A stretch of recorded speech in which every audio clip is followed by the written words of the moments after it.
Hi, this is Mark in the Brownworks Woodshop, and today I want to talk a little bit about my dust collection system, vacuum system, and some of the pieces and parts that I've found to be very useful to me.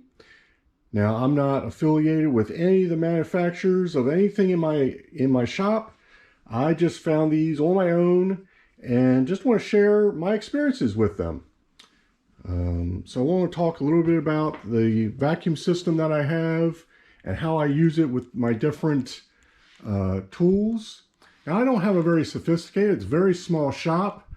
So I have, one of the things I had to do is put my shop vac up on a high shelf to get it out of the way and to conserve some space.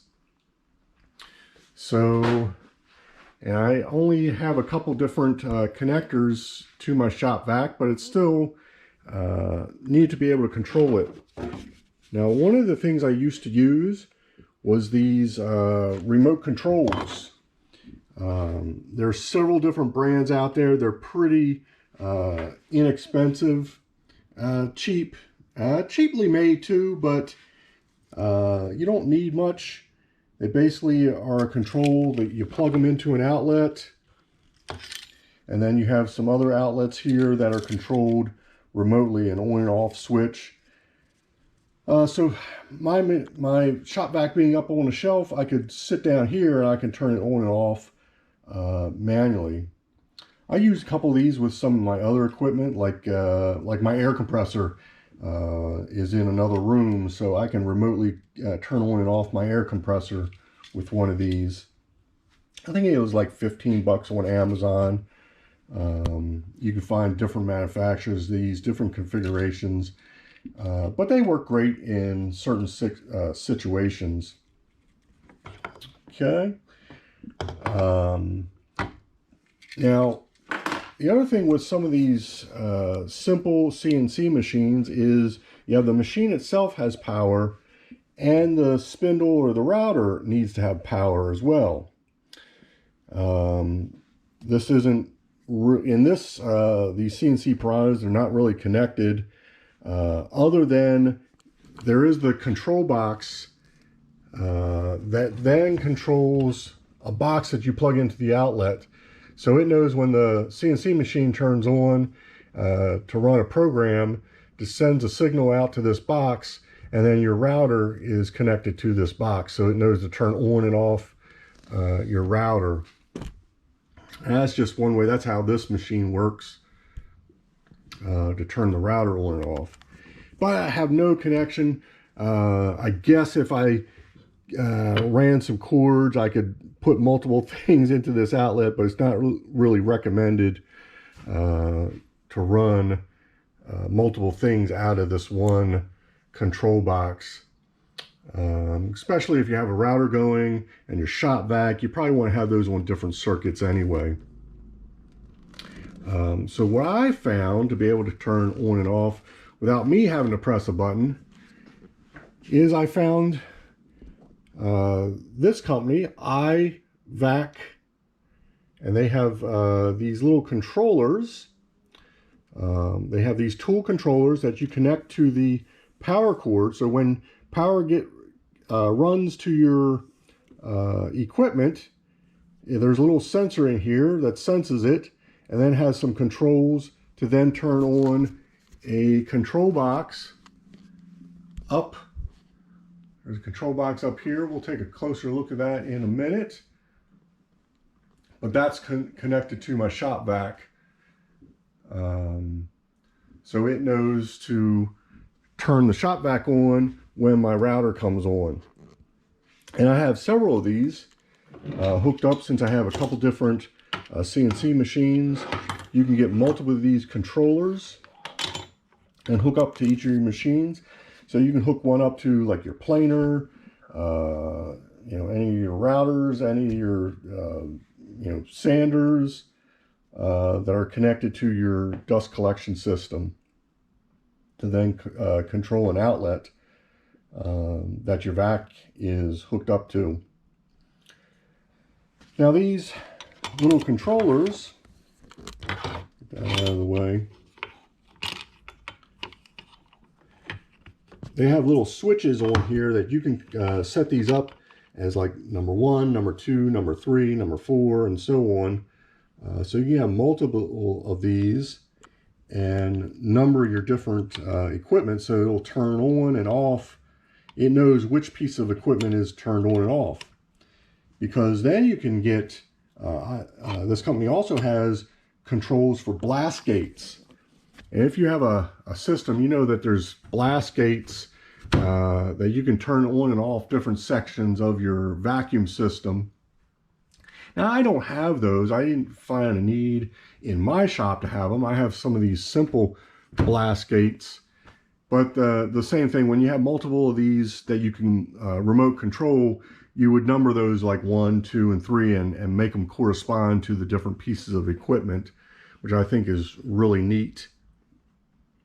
So it knows when this piece of machine turns on, to turn on, first open up the blast gate and close. If there's other things that are open that shouldn't be, it'll close those, and then it'll turn on your shop vac. So it keeps control of what's going on. And like I said, I have a couple of these. You can also get these remotes. So if you have a piece of equipment that you don't have one of these, but you still want to control it, turn it on and off, you can use one of these handheld remotes.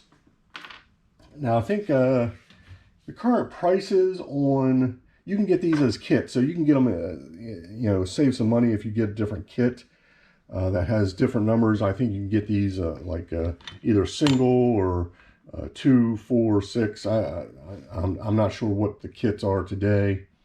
Now it is an investment.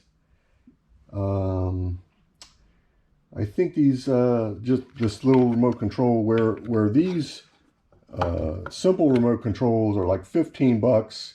To get this remote control that's tied into the system is like 30 bucks.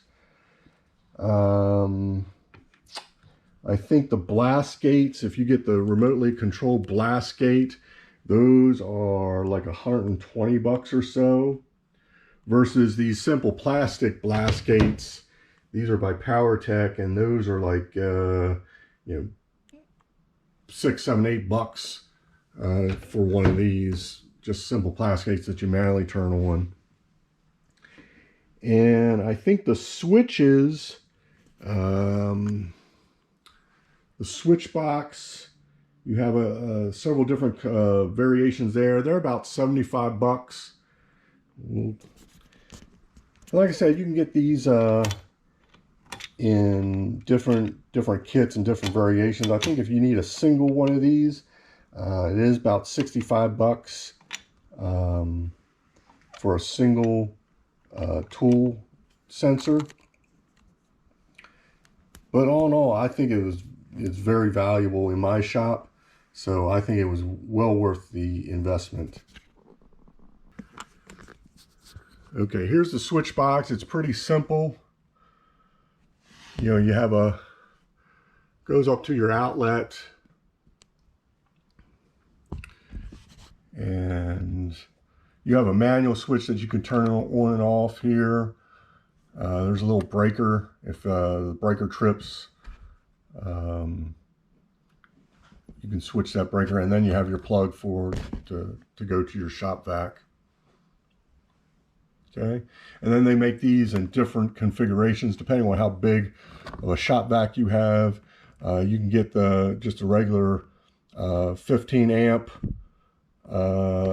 plugs. You can get these in 20 amp plugs, and you can get these in the different voltage. If you have these come in like the 115 volt, or you can get these in higher voltage outlets if you need those. So several different configurations. All right. Okay, one other thing I have on my dust collection, my shop vac, there's my shop vac. I have this Dustopper. that helps collect some of the dust. So I clean that out instead of having to clean out, you know, these shop vacs have a filter. When they get clogged up, then you lose your vacuum.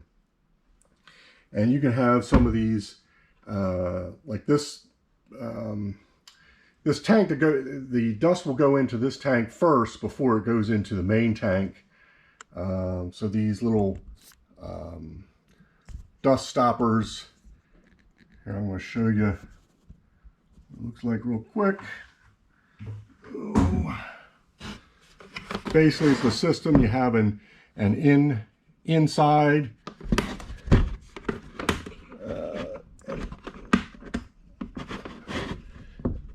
and the dust stopper is really just this top piece, and it connects to you know, a standard 5-gallon bucket, but basically it comes in, it will vortex around and you collect the fine dust particles.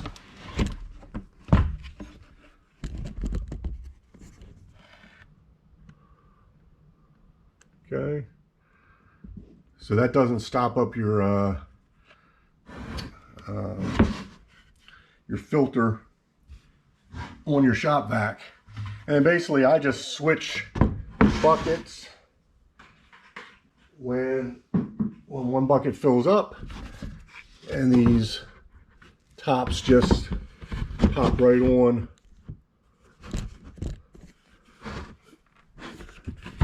It's hard to do with one hand here, but they just snap on to your 5-gallon bucket. And switching those, like once, you know, depending on how much you use your shop vac, you know, I do mine every time I do a major, if